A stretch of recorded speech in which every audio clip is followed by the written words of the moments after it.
Husain. Begini. Nah baginda Nabi nggak terima. Karena apa? Cucunya itu buah hatinya. Kayak sampean. Jadi kalau anaknya berisik di musola, di masjid, diomongin nggak terima kakeknya. Taboki itu kakek kayak gitu. Apa Din? Nah begitu nggak terima, malaikat Jibril turun diutus oleh Allah. Malaikat Jibril tuh turun. Kata malaikat Jibril, ya Rasulullah, Allah memerintahkan biarkan Ali mendidik Hasan dan Husain. Paham? Paham? Ini kan kadang-kadang punya putu, punya cucu dibiarin teriak-teriak. Oh, cucunya majlis taklim sifaul qulub, malu-maluin. Paham ya? Di sini. Jadi ingat, mulai 6 tahun sudah mumayyiz, ya. Apa sih mumayyiz? Itu nalar. Nah, ukuran nalar di dalam syariat Islam bagaimana? Bisa makan dewek, bisa kencing dewek, bisa buang hajat dewek, bisa cebok dewek. Itu mumayyiz. Makanya ketika usia 6 tahun diajarin, ya, diajarin mandiri. Kemudian ketika usia 7 tahun, di situ mulai diberikan pendidikan tentang keilmuan. Makanya dikatakan faida manakala balagha sampai tis'a sinina, usia 9 tahun, maka uzila firashuhu, pisahkan tempat tidurnya. Pisahkan tempat tidurnya. Ini perhatikan ya. Makanya anak-anak itu ketika usia itu supaya ya mandiri, supaya dewasa, pisahkan tempat tidurnya dari bapak ibunya. Ini penting sekali. Biasanya istri ini sok, wah, sok dicolek suaminya enggak maunya tidur sama anaknya, tapi ditinggal nangis. Ya Mbak ya, ditinggal nangis. Naudzubillah min dalik, nyalahin. Nah, yang ninggalin takut gagang sapu. Nih, jadi Nauri jadi tahu aja. Faida balagha salasa asyarata.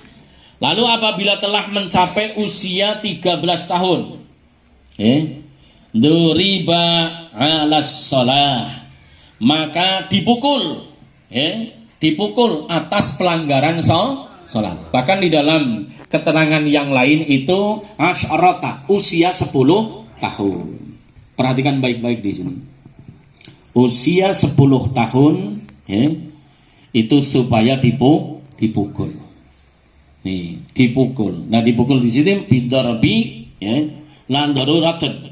Dipukul pada yang tidak menimbulkan madarat, tidak membahayakan. Ya, setidaknya misalnya pantatnya ya. Itu usia 10 tahun. Nah, sekarang bagaimana kalau usia 40 tahun?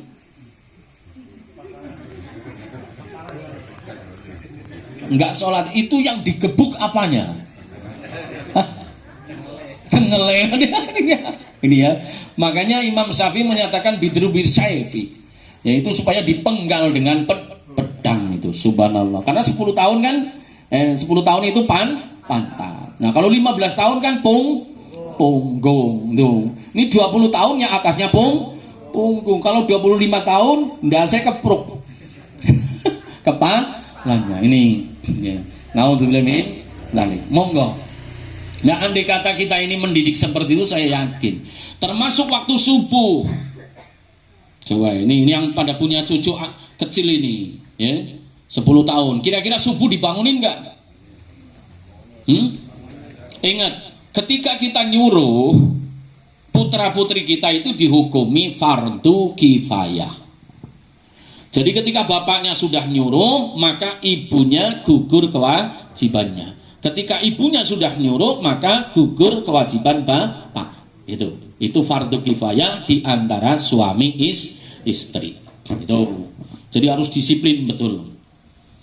Kemudian berikutnya pengertian daripada di sini duriba ala shalah, artinya qabla dukhuli ali salasa asyrata, ya, itu wajib adibus shalah. Jadi sebelum masuk usia 10 tahun, ya, itu sudah wajib dididik tata cara daripada sholat, cara wudunya, cara sholatnya yang benar, itu wajib dididik. Sampai sini pertanyaannya, ketika sampan kecil kayak gitu enggak? Din, kerjanya main layangan doang, kalau enggak nyari belut, ya, gitu.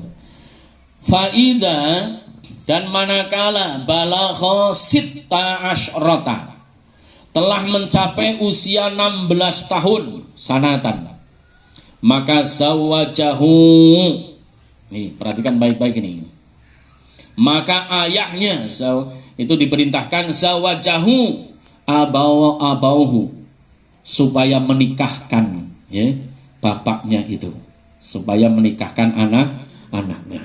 Itu usia 16 tahun minimal, itu minimal, ya. Summa, kemudian akhadha biyadihi, ayahnya itu supaya mengambil, memegang dengan tangannya, ya.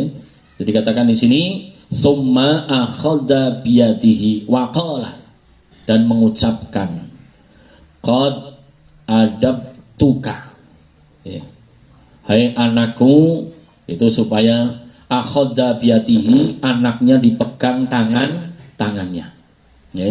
Waqala, kemudian ngucapin qad adabtuka, sungguh aku telah mendidikmu, wa alamtuka, dan aku telah mengajarimu, wa angkahtuka, dan aku menikahkanmu, a'udzu billahi min fitnatika, aku berlindung kepada Allah dari fitnah dirimu, fit dunya, di dunia, wa azabika, dan dari fitnah azab fil akhirah, di akhirat.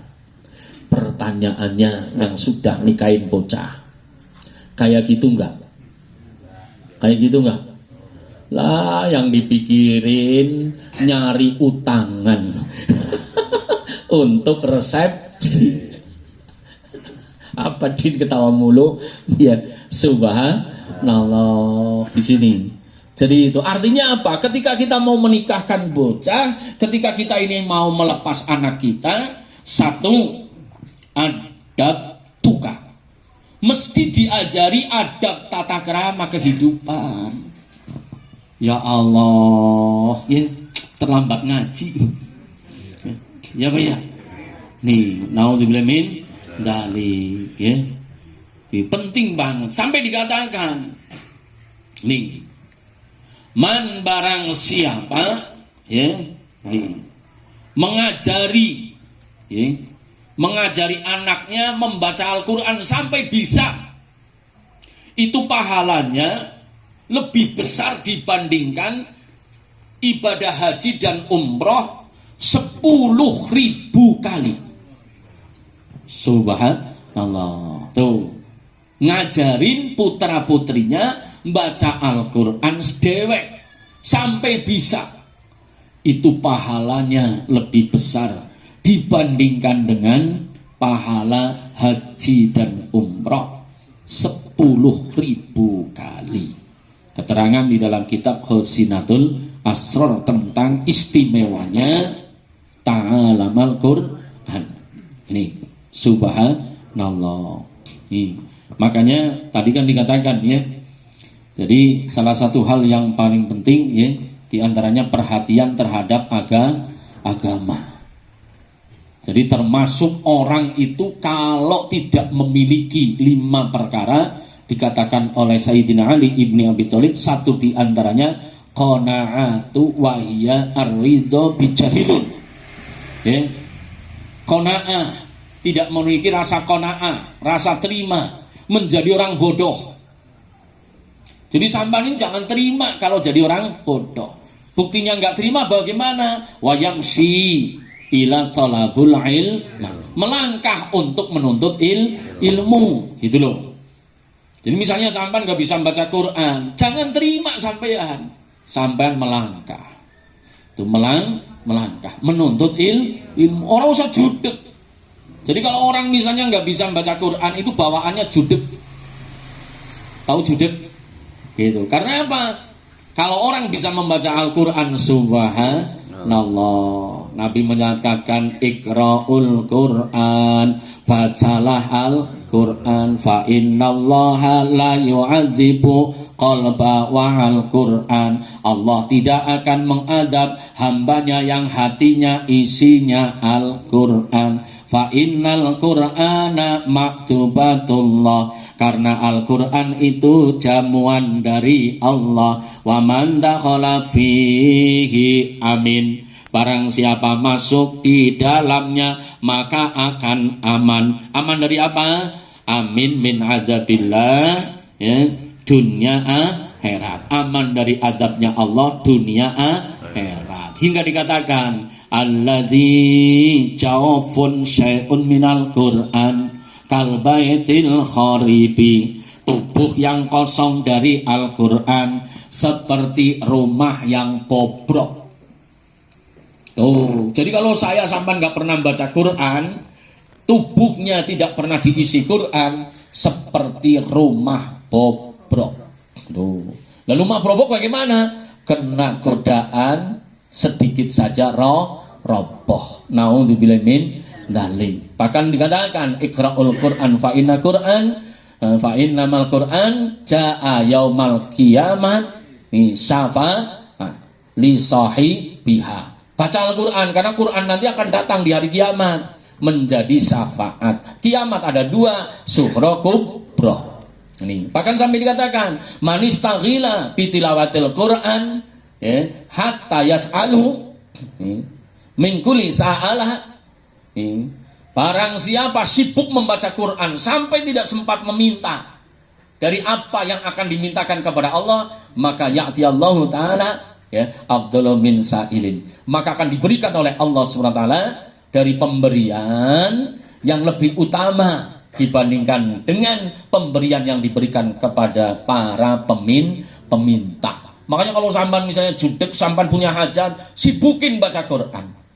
Termasuk Quran yaitu ismun dan Allah. Termasuk Quran basmalah, bismillahirrahmanirrahim. Termasuk Al-Quran itu la ilaha illallah. Sibukin itu, sibukin baca itu, ya, tanpa minta nanti akan diijabah. Nah kalau sibuk otomatis kan harus banyak. Kalau misalnya sibuk kok baca cuma 10 kali, cuma sengain lah ya enggak sih sibuk. Misalnya cuma baca satu lembar, ngantuknya separoh.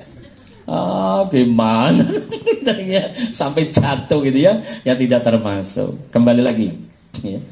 Jadi kepada bapak-bapak, ya, yang belum menikahkan putra putrinya, ingat pada saat menikahkan putrinya itu diperintahkan akhadha biyadihi, ambil tangannya.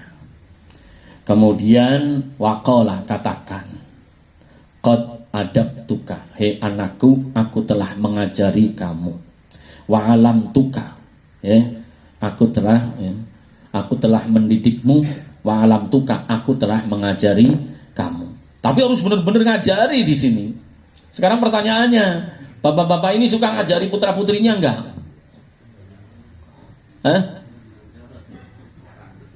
Ayo, malah orang tuanya yang diajarin bocah sekarang. Ya Bu ya, coba direnungi nih. Orang usah pelang-pelongo, wong jenderal kok pelang-pelongo.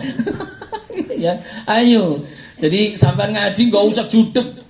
Ya, mau sudah berlalu kok bagaimana? Yang penting diubah di sini, diubah. Ya, ya Allah, makanya pentingnya ngaji itu. Jadi diperintahkan di situ, ya, akhadha biyadihi waqala, ya, qad adabtuka, hai anakku, aku telah mendidikmu. Wa alamtuka, aku telah mengajarimu. Fangkahtuka, dan aku menikahkanmu.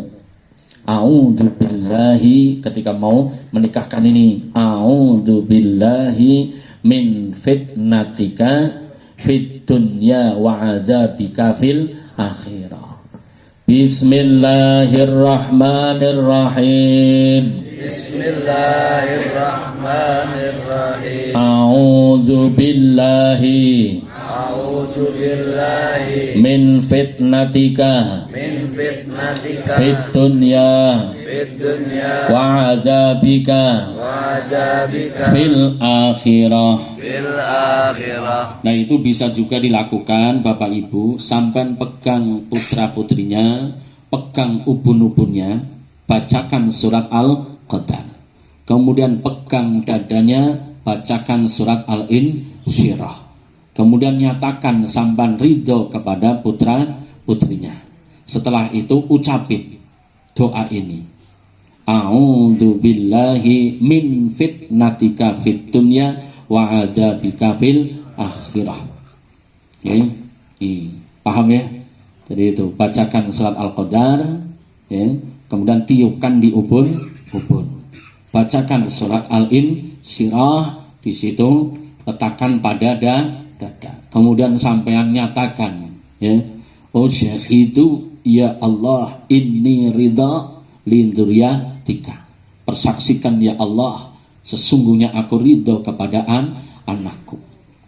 Kemudian minta, dengan keridhaanku kepada putra putriku, hamba mohon jadilah engkau ridho kepada anakku. Kenapa? Karena Allah menyatakan ridhonya Allah terletak ridhonya bapak ibunya. Nah, setelah itu sampai doa, a'udzubillahi min fitnatika fid dunya wa adzabika fil akhirah, atau wanahwiha, semisal itu.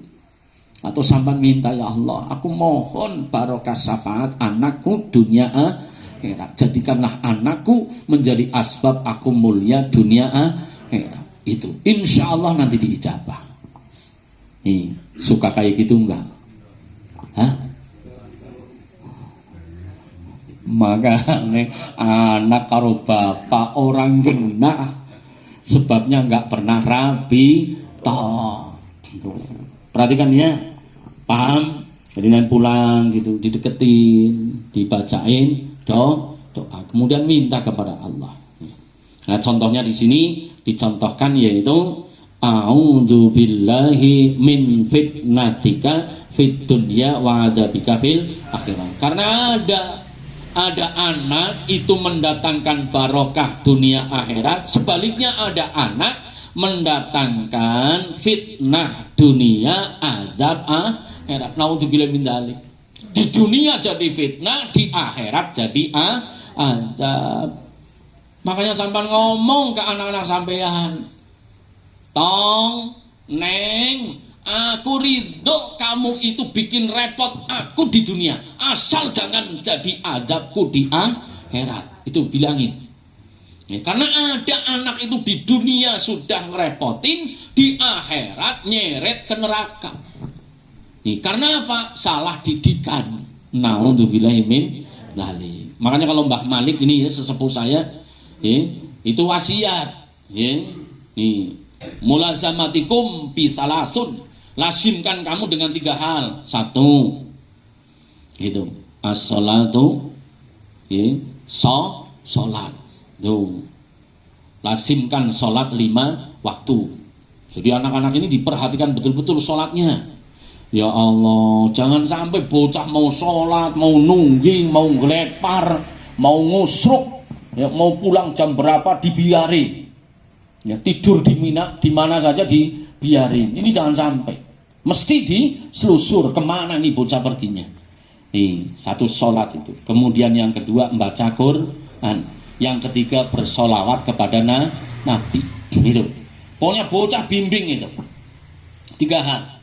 Walaupun repot kayak apa, walaupun maaf ya bahasa kasarnya bejat kayak apa, kalau diajak sholat, diajak membaca Quran, diajak sholawatan, insya Allah akan jadi anak soleh. Amin ya rabbal alamin. Jadi sampean ini kumpulin, walaupun sebentar. Nih sini, kumpul. Ya, anak cucu baca kuluhu 3 kali. Karena bapaknya kalau baca Quran orang bisa, ya, maka kuluhu aja mantep gitu. Doanya nggak usah panjang-panjang. Karena doa panjang-panjang nggak boleh. Allahumma panjang-panjang nggak boleh ya. Doanya doa TK taman kanak-kanak ya di Ponegoro, apa taman kanak-kanak Asia atau taman kanak-kanak Pertiwi. Rabbi fili wali walidayya warhamhuma kama rabbayani shaghira. Rabbi shrahli sadri wa yassirli amri wahlul 'uqdatam min lisani yafqahu qawli. Rabbi zidni ilma warzuqni fahma. Rabbana atina fid dunya hasanah wa fil akhirati hasanah wa qina adzabannar. Itu kan doa TK di Ponegoro. TK seperti nah gitu. Jadi sampan kumpulin anak cucu, kumpul baca kulhu, baca falakan Anas, baca sholawat, baca la ilaha illallah. Doa ini itu udah. Jangan lama-lama, bosen nanti. Itu seperti itu. Tapi setidaknya 1 pekan sekali atau 1 bulan sekali. Insya Allah nanti jadi asbab ya, masuknya kebaikan. Karena apa? Sayyidina Ali menyatakan, badatu bi bismillahirrahmanirrahim bihi tadat ila kaswi asrarin bi batinihin tawad.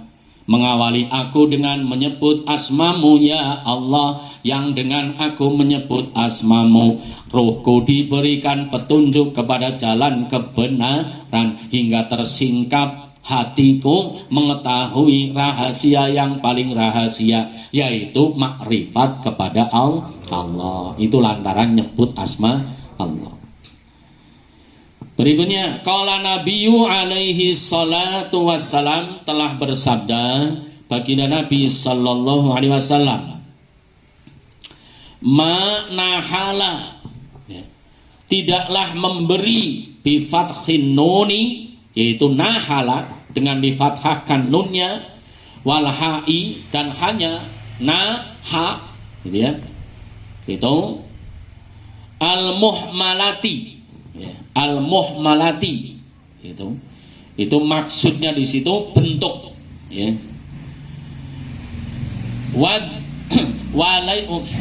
wadi waladatu ya, wadi itu orang tua, waladahu kepada anaknya, afdola.